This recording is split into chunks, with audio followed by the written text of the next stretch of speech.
ভারতের ছাত্র ফেডারেশন ত্রিপুরা রাজ্য কমিটি অনুমোদিত সাপ্তাহিক আলোচনা চক্র ছাত্র সংলাপে নমস্কার জানাচ্ছি। আজকে আমাদের সাথে রয়েছেন ত্রিপুরা রাজ্য রাজনীতির মাননীয় শ্রীযুক্ত শুভবুদ্ধ মহাশয়, যিনি প্রাক্তন ত্রিপুরা রাজ্য বিধানসভার ডেপুটি স্পিকার ছিলেন, সুনামগঞ্জ থেকে 4 বারের বিধায়ক ছিলেন। বলতে গেলে রাজ্য রাজনীতির একটি গুরুত্বপূর্ণ অংশে তিনি ছিলেন। আজকে আমরা আমাদের বাসভবনে আছি। আজকে আমাদের বিষয় হলো মেলাঘরের শহীদ কাজল বর্মন। উনি ছিলেন সেই কাজল বর্মনের সঙ্গী। যদি আমরা সেই কালদিনে ফিরে যাই, 1970 সালে 20শে আগস্ট স্বৈরাচারী শাসনের পুলিশের দলদাস গুলিতে শহীদ কমরেড কাজল বর্মন নিহত হন। উনি ছিলেন কাজল বর্মনের সঙ্গী, সহযোদ্ধা। সেই কালদিনের স্মৃতিতে যদি আমরা ফিরে যাই, কি হয়েছিল সেদিন, যদি আপনি একটু সংক্ষিপ্ত আকারে বলবেন। 1960-এর দশকের শেষ দিকে, 70 দশকের প্রথমে, বিশেষ করে 1970 সালে তীব্র খাদ্য সংকট, বেকার সমস্যা, এই দুটো ছিল এই রাজ্যের মধ্যে প্রধানত সবথেকে বড় সমস্যা। এবং সেই সময় রাজনৈতিক পরিস্থিতি এবং প্রেক্ষাপট এমনটা ছিল, বিশেষ করে বাঙালিদের মধ্যে ভারতের কমিউনিস্ট পার্টি মার্ক্সবাদী যে সংগঠন, সেই সময় অত্যন্ত দুর্বল ছিল। একমাত্র উপজাতি অংশের মানুষ, কিছু মুসলিম অংশের মানুষ, তাদের মধ্যে পার্টি কিছুটা ভিত্তি ছিল সেখানে। এবং বিশেষ করে বিড়ি শ্রমিক যারা ছিল সেই সময়, তারা মিছিল টিছিলে আসত। এবং রাজনীতি সম্পর্কে মানুষের একটা ধারণা ছিল সিপিআইএম সম্পর্কে, যে কংগ্রেসে সেই সময় কেউ আসতে যেত না। যেই জন্য আমাদের পার্টি সেই সময় আমরা সিদ্ধান্ত নিই যে আমাদের পার্টিটাকে হয়তো আর সমস্ত মানুষকে আমরা একত্রিত করতে পারবো না। এবং সেই সময় বেকারত্বের জ্বালাও ছিল সবচেয়ে বেশি। সেই জন্য কমরেড সমর চৌধুরী সহ আমরা বসে একটা কৌশল অবলম্বন করি যে বেকারদের নামে পার্টি সরাসরি, অথবা সেই সময় ছিল যুব সংগঠন ডিওয়াইএফ, নট ডিওএফআই, ডিওয়াইএফ ছিল। আমরা সিদ্ধান্ত নিই যে একটা নিরপেক্ষ কমিটি, যার নেতৃত্বে পার্টি থাকবে, পার্টি লিডারশিপে থাকবে। এবং সেই জন্য আমরা একটা মিটিং করি। সেই মিটিং বেকার সংগ্রাম সমিতি নাম দিয়ে, বেকারদের কাজ অথবা কাজ সাপেক্ষে বেকার ভাতা, এই দাবি নিয়ে আমরা আন্দোলন শুরু করি। সেই সময় তো খোলা ময়দান ছিল সেখানে, বিশেষ করে বাজারহাটগুলো ছোট্ট ছিল। সোনামুড়া শহরে বলি, মেলাঘরের কথাই বলি। তো সেই সময় একটা সিদ্ধান্ত হয় যে বেকার সংগ্রাম সমিতির নাম দিয়ে বেকারদের নিয়ে দলমত বিশেষ, যাতে মুভমেন্টটা একটু ভালো হয়, সমস্ত অংশের বেকার যুবকরা যাতে অংশগ্রহণ করে। এবং এই সমিতির সভাপতি ছিল অরুণ চক্রবর্তী, আমি নিজে এবং জনার্দন সেন ছিল জয়েন্ট কনভেনার। এবং মিটিং করে সেখানে আমরা সিদ্ধান্ত নিই যে বেকারদের কাজ অথবা কাজ সাপেক্ষে বেকার ভাতা, এই দাবিতে সোনামুড়া মহকুমায় আমরা বন্ধ করি। সেই সিদ্ধান্ত অনুযায়ী আবার বিভিন্ন জায়গাতে মিটিং করি, কাঠালিয়া, বক্সনগর, সোনামুড়া, তারাগড়, এই জায়গায় আমাদের মিটিং হয়। মিটিংয়ের মধ্যে সিদ্ধান্ত হয় যে 20শে আগস্ট আমরা বন্ধ ডাকবো, অফিস আদালত দোকানপাট বন্ধ থাকবে। এবং সেই অনুযায়ী বেকার সংগ্রাম সমিতির নামে যার নেতৃত্বে বামপন্থীরাই ছিল, কমিউনিস্টরাই ছিল নেতৃত্বে। তো সেই বন্ধ পালন করার জন্য বিভিন্ন জায়গায় আমাদের সমর্থিত দ্বারা অথবা বাঙালি অংশের যুবকরা সেই দিন এই সারায় তারা আমাদের আহ্বানে এই বন্ধে অংশগ্রহণ করে এবং অন্যান্য জায়গাতে বন্ধ না হলে পরেও মারা করে, কিন্তু পুরোপুরি বন্ধ করার জন্য আমরা সেভাবে ঝাঁপিয়ে পড়ি। আমরা একটা মিছিল নিয়ে ব্লক অফিসে যাই, সেখানে ব্লক অফিসে গিয়ে সেখানে বিডিও ছিলেন মৃগাঙ্ক করায় আমরা অনেক অনুরোধ করি আপনি অফিসটা বন্ধ রাখুন, কারণ যেহেতু আমরা বেকার সংগ্রাম সমিতির নামে একটা আহ্বান করেছি, বেকারদের কাজ অথবা কাজ সাপেক্ষে বেকার ভাতা দিতে হবে। উনি বললেন, অনেক কথা হয়েছে এখানে, উনি বললেন যে আপনারা যান, আমি বন্ধ করে দেব। আমরা জাস্ট বাইরে তখন আমরা স্লোগান দিচ্ছি, আমাদের লোকজন ছিল সেখানে, বিশেষ করে আমাদের হোস্টেল মেলার হোস্টেলে সেই সময় এসএফআই তখনও কমপ্লিট হয়নি, কাপিয়ে এসএফ ছিল স্টুডেন্ট পপুলেশন, হোস্টেলের ছেলেরাও প্রায় সবাই গেছে, সেখানে গিয়েছিল, শ্রমিকরাও আছে।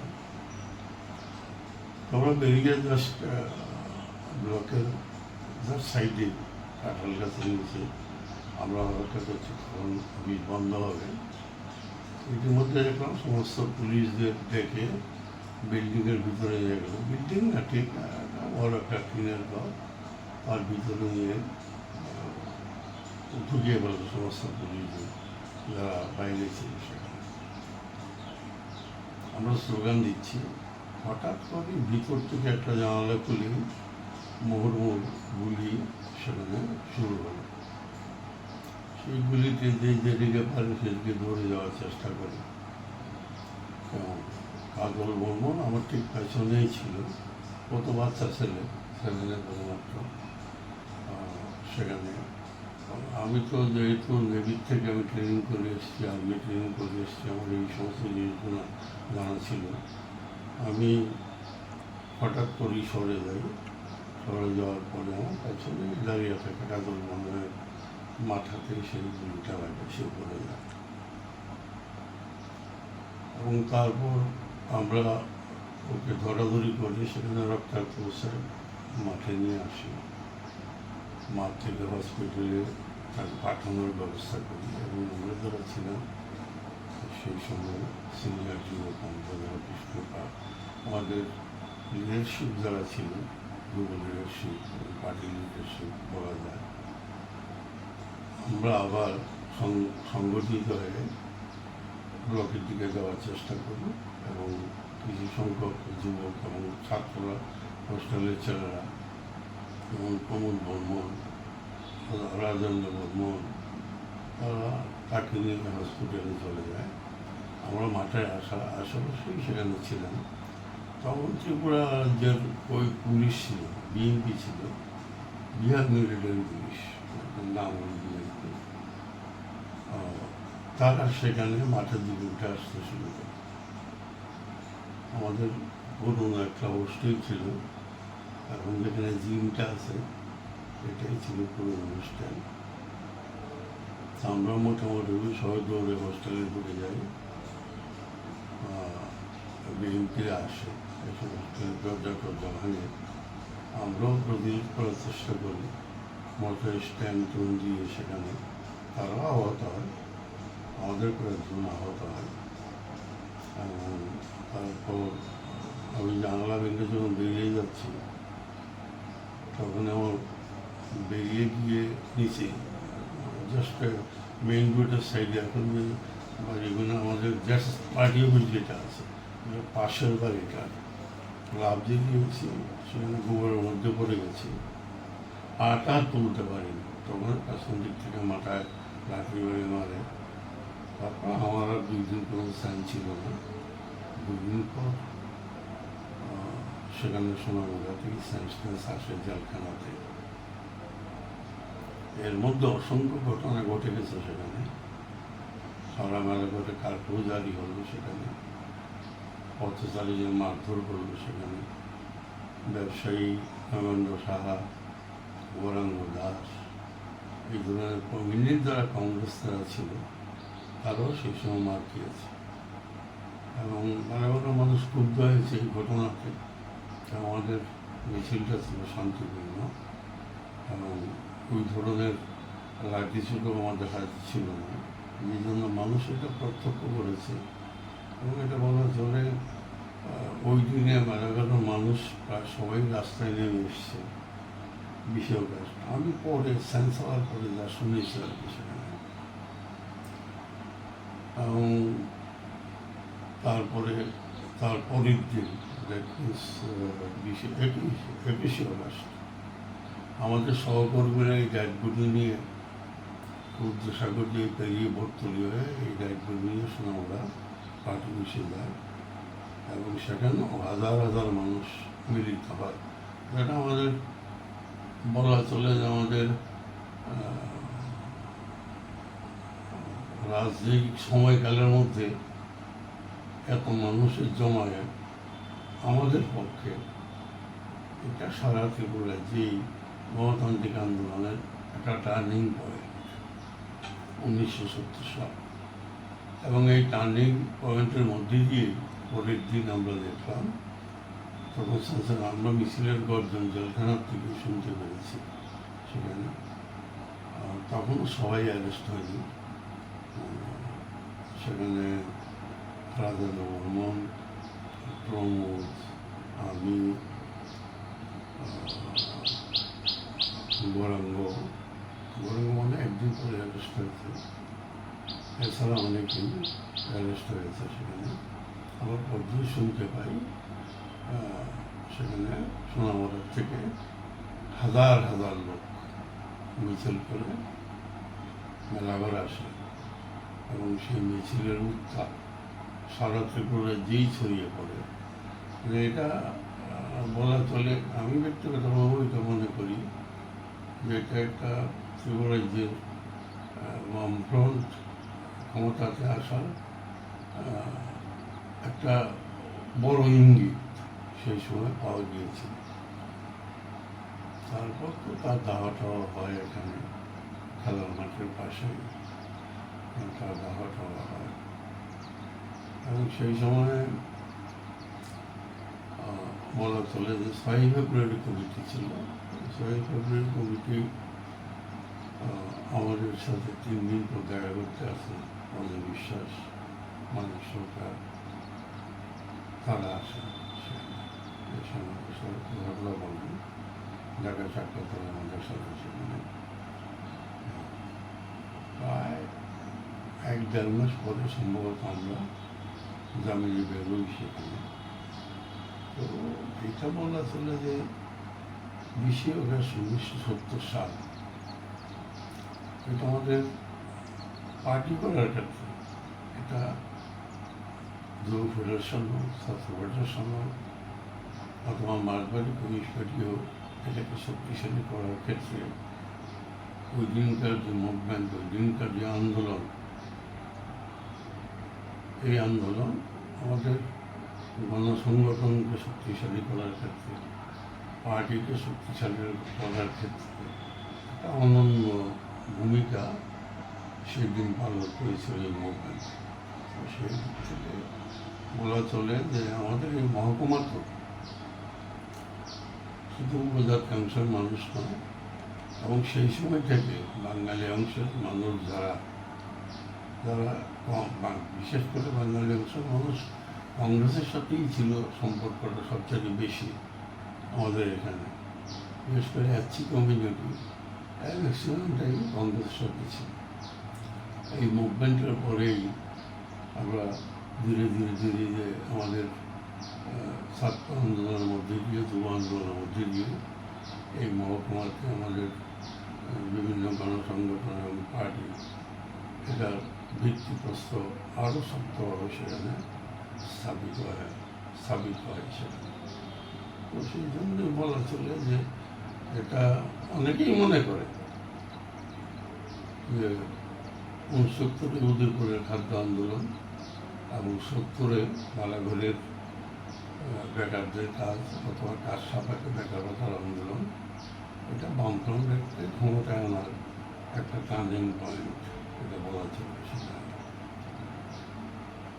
সেই দিক থেকে এটা বলা চলে। আর নাম জানা অজানা অসংখ্য লোক ছিল সেই মুভমেন্টের মধ্যে। সবাই নামটা এখন আর বলা যায় না, সবাই এখন নেই। বুলু দাস, জগন্নাথ বাড়িতে বাড়ি, ওই জিয়াদ ছিল, এসএফের জিয়াদ ছিল বুলু দাস। তোমরা তো দেখোনি, আমিও শুনুনি। সে জেনারেল সেক্রেটারি ছিল, ও অ্যারেস্ট হয়। শম্ভুনম ছিল কিনা জানি না। শম্ভুনম আমাদের ত্রিপুরা সরকারের এটা বলা চলে যে একটা হায়ার লেভেলের অফিসারই ছিল সেখানে। সেও প্রচণ্ড মার খায়, বিশেষ করে ভুলু এবং শম্ভুনম আমাকে বাঁচাতে গিয়ে এর আরও বেশি মার খায়।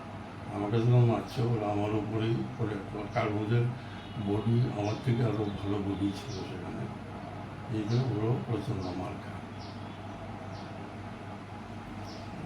আর কি বলবো। দ্বিতীয়ত, আপনি কংগ্রেসের ইমার্জেন্সি দেখেছেন, আজকে বিজেপি অঘোষিত ইমার্জেন্সি চলছে। দুই সময়ের মধ্যে পার্থক্য ও সিমিলারিটি কি রয়েছে? আপনি কংগ্রেসের ইমার্জেন্সি দেখেছেন, বর্তমান সময়ে বিজেপির অঘোষিত ইমার্জেন্সি চলছে।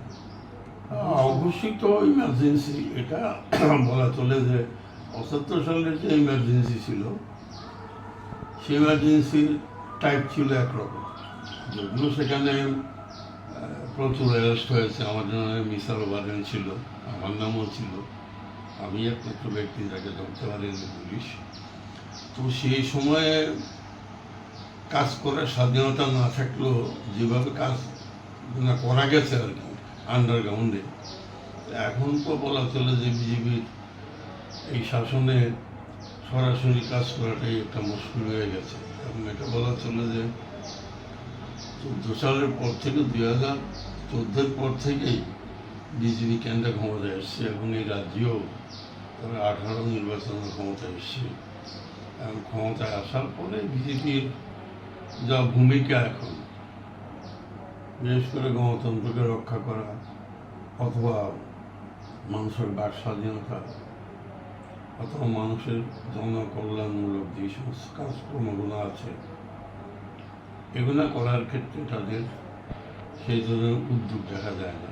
এবং এটা বলা চলে যে এটা অঘোষিত ইমার্জেন্সি যারা সারা ভারতবর্ষে এটা চলছে এবং আমাদের রাজ্যও যেটা চলছে আর কি, এটাকে গণতন্ত্রকে পর্যবস্ত করার জন্য, মানুষের যে অধিকার এটাকে খর্ব করার জন্য একটা গুন্ডারাজ সেখানে কায়েম করে রেখেছে।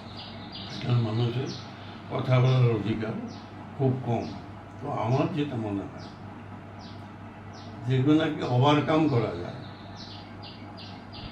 ওভারকাম করে মানুষকে আরও গণ আন্দোলনে নিয়ে যাওয়া, তাদের সচেতন করা, এই দায়িত্ব কিন্তু লিডারশিপ, ছাত্র নেতৃত্ব, যুব নেতৃত্ব, পার্টি নেতৃত্ব, নারী নেতৃত্ব, কৃষক নেতৃত্ব, বিশেষ করে আপার লেভেলে যে সমস্ত নেতারা আছেন তারা একটু খোলসশীল বেরিয়ে আমরা ওপেন সিক্রেট খোলসশীল তাদের বেরিয়ে আসতে, কারণ সাধারণ মানুষটাকে ভরসা পেতে হবে যে আমি বেরোলে আমাকে রক্ষা করার জন্য অন্তত লিডারশিপটা তারা যেভাবেই হোক যতটুকু পারে তারা সাহায্য করবে। সেই জন্য এই ভরসাটা তৈরি করতে হবে। এই ভরসাটা তৈরি না করলে এই যে অঘোষিত ইমার্জেন্সি, এই ইমার্জেন্সির বিরুদ্ধে রুখে দাঁড়ানো কষ্টকর। মানুষ কিন্তু বামফ্রন্টের কথা বলছে, পক্ষে আছে, একটু সাহস করে তারা কেউ নামতে চাইছে না। কেন? লিডারশিপকে আগে নামতে হবে, তারপরে সাধারণ মানুষ লিডারশিপকে দেখে নামবে। সেটা আমার মনে হয় এই দিকটা একটু ভালো করে দেখা উচিত। কমরেড কাজল বর্মন কি আজকের দিনে সমানভাবে প্রাসঙ্গিক? নিশ্চয়ই প্রাসঙ্গিক, কেন প্রাসঙ্গিক? আজকে সারা ভারতবর্ষে যে বেকার সমস্যা, 1970 সালে বেকারদের কাজ অথবা কাজ সাপেক্ষে বেকার ভাতা দেওয়ার যে দাবি সেখানে ছিল, সেই 70 সালে আজকে কত বছর আগে এই দাবি সেই সময়কার একটা সঙ্গত দাবি ছিল, ন্যায্য দাবি ছিল। আজকে এই 2025-এ এসে তার যে প্রয়োজনীয়তা এটা উপলব্ধি করা যাচ্ছে। সেখানে কেন্দ্রীয় সরকার বলছে বছরে 2 কোটি বেকারের চাকরি দেবে, কোনো চাকরি কেন্দ্রীয় সরকার তো কোনো চাকরিই নেই, রাজ্য সরকার কোনো কিছু চাকরি খাচ্ছে। ওয়েস্ট বেঙ্গলও আমরা দেখলাম মমতা খালি চাকরি খাচ্ছে সেখানে। তো সেই জন্য এটা বলা ছিল যে বেকারত্বের একটা ভয়াবহ অবস্থা সারা ভারতবর্ষ। সেখানে শিক্ষার ক্ষেত্রে একটা নৈরাজ্য। আজকে শুধু পশ্চিমবাংলা নয়, সব জায়গাতে। আমাদের ত্রিপুরাতে দেখলাম রাম ঠাকুর কলেজে, সেখানে এবিপিপি যে ছাত্র নেতারা গিয়ে যে বিশৃঙ্খলতা করেছে। এখানে শিক্ষার পরিবেশ ধীরে ধীরে শুধু এই রাজ্যেই নয়, সমস্ত ভারতবর্ষের প্রায় তলানিতে গিয়ে ঠেকেছে। এবং এটা বলা চলে যে শিক্ষাকে টোটালি কীভাবে বেসরকারিকরণ করা যায় সেই দিকেই সরকারও চিন্তা করছে। বিশেষ করে যে সরকারগুলো এখনো ক্ষমতায় আছে, কেরালা ছাড়া। তো সেই ক্ষেত্রে এটা বলা চলে যে কাজল বর্মনের যে শহীদান দিবস, 20শে অগাস্ট, আমাদের যে সঠিক স্লোগান, এটা আজকের দিনে প্রাসঙ্গিক। আমরা মূলত আজকের আলোচনার শেষ পর্বে চলে আছি। আজকে স্যারের কাছে শেষ আমার প্রশ্ন থাকবে যে আজকের দিনে যারা ছাত্র আন্দোলনের সাথে যুক্ত হচ্ছে, যারা ছাত্র আন্দোলন কর্মী, তাদের কি আরও জরুরিভাবে যাওয়ার জন্য আপনার কী বার্তা থাকবে? ছাত্র আন্দোলনের জন্য যে কর্মীদের আজকের দিনে, ওদের জন্য কী বার্তা থাকবে আপনার? দেখো, সমাজ পরিবর্তনের লড়াইতে সবচেয়ে অগ্রগণী ভূমিকা থাকে ছাত্রদের। কেমন না? ছাত্র থেকে যুব, যুবক থেকে অন্যান্য পেশা, পরবর্তী সময়ে সে কর্মচারী হোক, কৃষক হোক, শ্রমিক হোক, যাই হোক। তো বেশটা হলো অ্যাকচুয়ালি ছাত্র আন্দোলন। আমাদের এই মহকুমার কথা তো সারা ত্রিপুরার কথাই যদি আমরা ধরি, সেখানে সেই সময় যে সময় জঙ্গি ছাত্র আন্দোলন, এই জঙ্গি ছাত্র আন্দোলনের এই সময়ে ঘাটতি কিন্তু সেখানে আছে।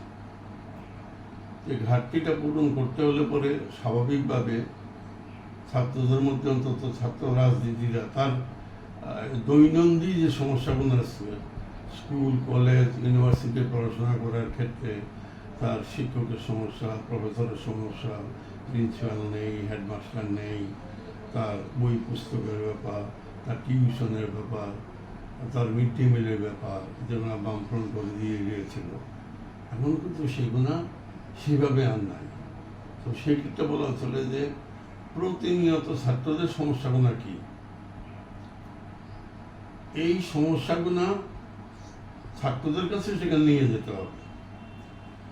আর এই ছাত্র সমাজকে বুঝতে হবে যে তার আনুষঙ্গিক যা কিছু আছে, এটাকে যদি, যেমন মাউসুদ্দিন বলেছেন যে ছাত্রদের কর্তব্য হবে তার শিক্ষা এবং প্রশিক্ষণের সাথে, ছাত্রদের কর্তব্য হবে তার শিক্ষা এবং প্রশিক্ষণের সাথে কৃষক এবং শ্রমিকের শিক্ষা এবং প্রশিক্ষণকে যুক্ত করা।